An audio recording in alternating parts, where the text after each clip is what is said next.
अच्छाई और बुराई के बारे में सोच। तीन राहगीर रास्ते पर एक पेड़ के नीचे मिले। तीनों लंबी यात्रा पर निकले थे। कुछ देर सुस्ताने के लिए पेड़ की घनी छाया में बैठ गए। तीनों के पास दो झोले थे, एक झोला आगे की तरफ और दूसरा पीछे की तरफ लटका हुआ था।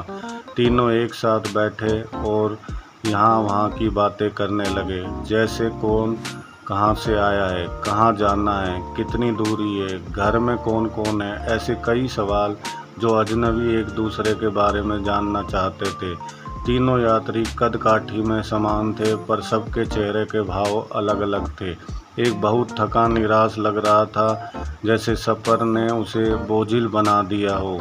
दूसरा थका हुआ था पर बोझिल नहीं लग रहा था, और तीसरा अत्यंत आनंद में था। एक दूर बैठा महात्मा उन्हें देख मुस्कुरा रहा था।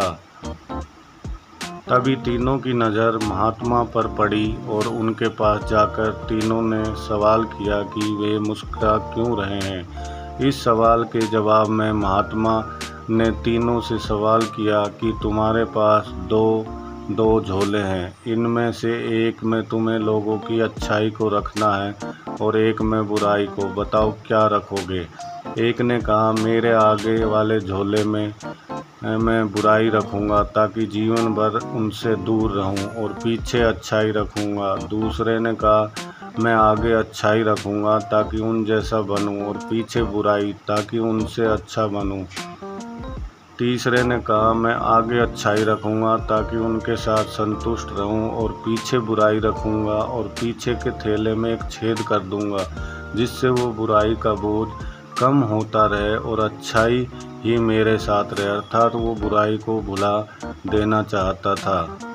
ये सुनकर महात्मा ने कहा, पहला जो सफ़र से थक कर निराश दिख रहा था, जिसने कहा कि वो बुराई सामने रखेगा, वो इस यात्रा के भांति जीवन से थक गया है, क्योंकि उसकी सोच नकारात्मक है। उसके लिए जीवन कठिन है। दूसरा जो थका है पर निराश नहीं है, जिसने कहा अच्छाई सामने रखूँगा पर बुराई से बेहतर बनने की कोशिश में वो थक जाता है, क्योंकि वो वजह की होड़ में है।